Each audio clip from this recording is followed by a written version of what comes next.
is, even though with all the success that you had with your vlogging, the Ask a Tech, Ask a Trekkie, the banners and all that, unfortunately, controversy seemed to follow you and all that.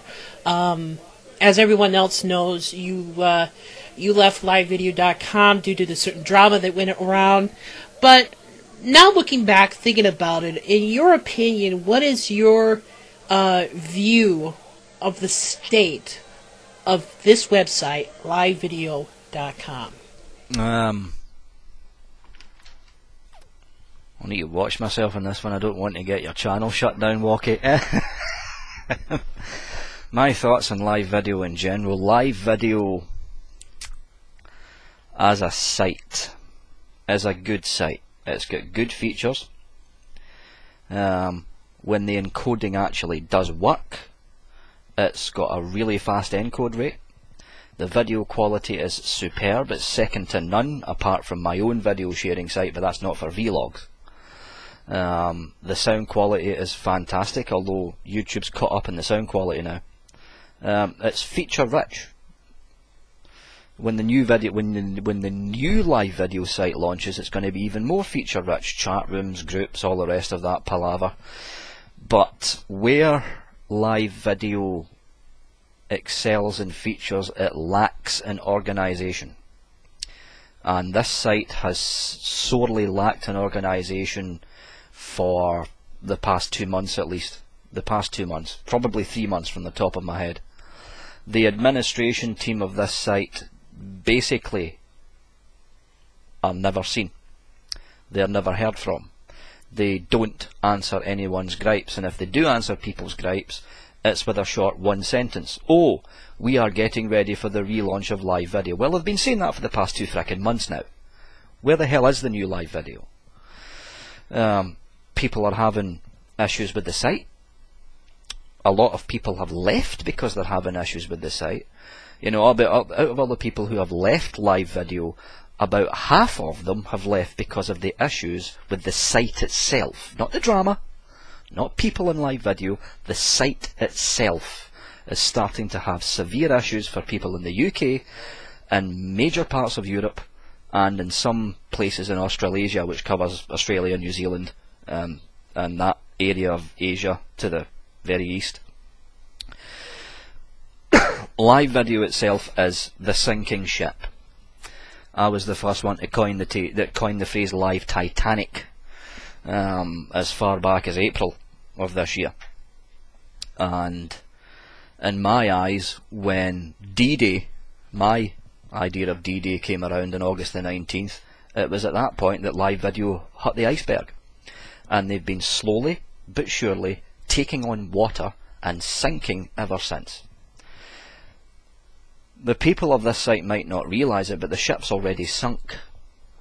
Everyone's trapped in the dance hall and there's no way out.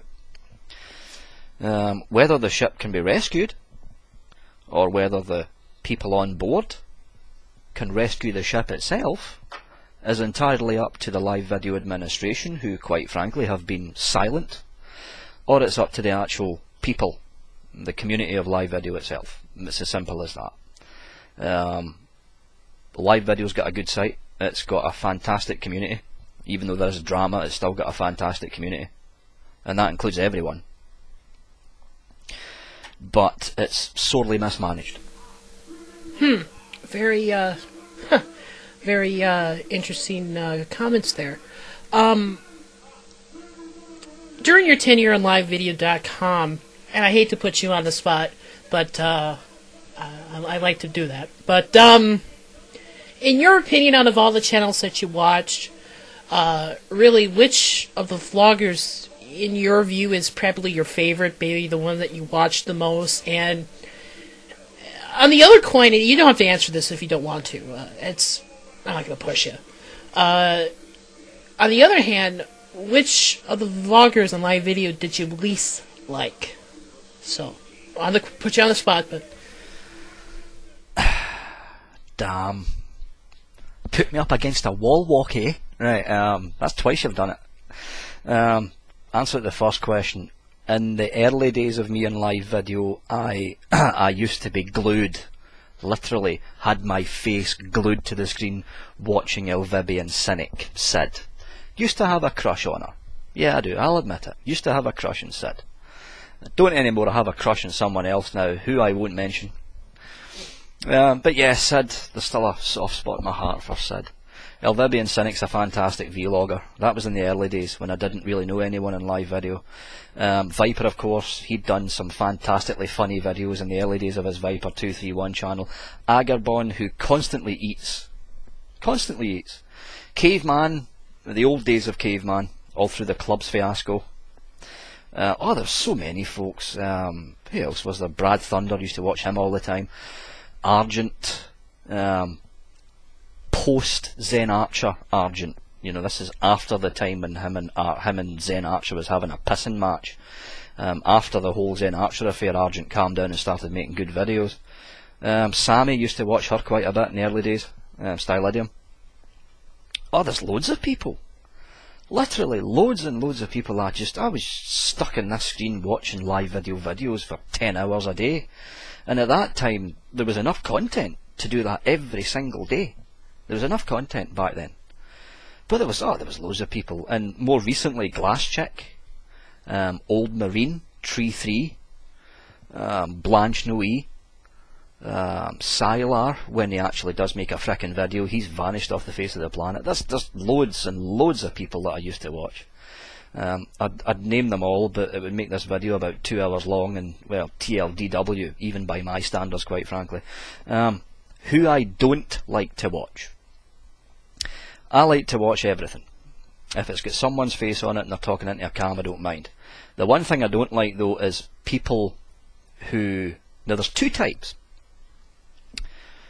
Now, people who upload nothing but copyrighted stuff and nothing but lulzy, funny videos, but there's two types that fall under that category. You've got the type that sits there and just churns out video after video after video after video. They don't reply back to comments, they don't send you emails, they don't thank you for subscribing. Try girl, basically, right? And there's the second type. There's the type who throws up funny video after funny video, but talks to you, responds to comments, leaves messages on your comments, comments on your own video. And that category, I don't mind people like that. In fact, I'm close friends with people like that. Logwalks1, for instance. Eddie D is another one. I mean, there's different types of people who throw up funny video after funny video after funny video. But if you do it the Try Girl way, and you don't talk to anyone, you're just sitting there yourself, and you just, you know, video, no one gets to know you. But if you do it the way Eddie D and Logwalks1 does it, and you comment on other people's videos, you comment on the comments on your own video, you basically become part of the community. People I don't like is people who upload copyrighted content. They don't interact with the community, they don't talk to anyone in the community, they just sit there and put up video after video after video. AP News, another classic example. I had to unsubscribe from AP News because at one point they were putting up 90 videos in one day. In one day! I went, yeah, right, unsubscribe. But Logwalks1, Eddie D, the trailblazers of the funny videos on live video, they interact with the community. They're part of the community. Everyone knows Eddie D and Logwalks1. But you've got the flip side of that coin. You've got folks like Try Girl who don't talk to anyone and just put up copyrighted videos every frickin' day. That's the kind of person I don't like. I just had to make that distinction in case people say, oh, he doesn't like Logwalks1. Me, Logwalks and Eddie D are very close friends, actually. It's people like Try Girl I can't stand. There, all the Try Girl fans now hate me, but I'm not here anymore, so who cares? Okay, I won't keep you for much longer, but I got a few more questions that I want to ask you. Basically, first, what does the future hold for Victor's First? Your website, StarTrek/Gamers.com, is doing very well. It's got a lot of great stuff on there. Seen it myself, I was very impressed. Also, what's up for that, and what does the future hold? Are you going to vlog again? I know You're going to go to another website. I know there's Gloria's website on the Air TV or the MySpace TV. Or are you going to go back to YouTube? I mean, what does the future hold for Victor's First? To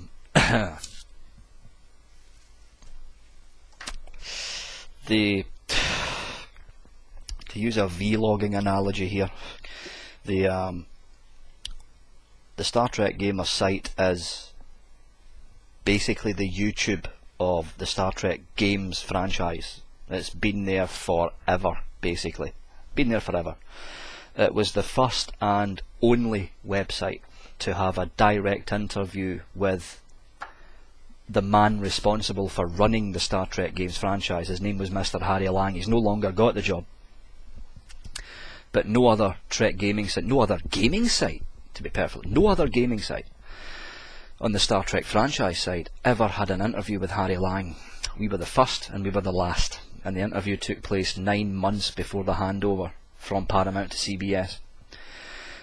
We were the first gaming website to have interviews with all of the developers of all of the new games that were coming out under Bethesda Softworks. We were the first gaming website for Star Trek to have an interview with the developer of the new Trek game coming out for the Wii, called Star Trek Conquest. That's 4J Studios. We were the first in everything, to be perfectly honest. We were the first in everything. The site itself gets anywhere between 1 million to 2 million hits, server-side hits per day during the summer months. And because the winter months is coming in now here in the UK and in the Northern Hemisphere, which covers basically US and Canada, the hits are going up to the usuals for winter time, which is anywhere between 3 million to 5 million server-side hits per day. And that translates down to about 30,000 to 75,000 unique people, separate people, on their computer visiting the site every day. The site itself is split between 5 different servers. One server does the site and sections of the forum. The second server serves the forum itself.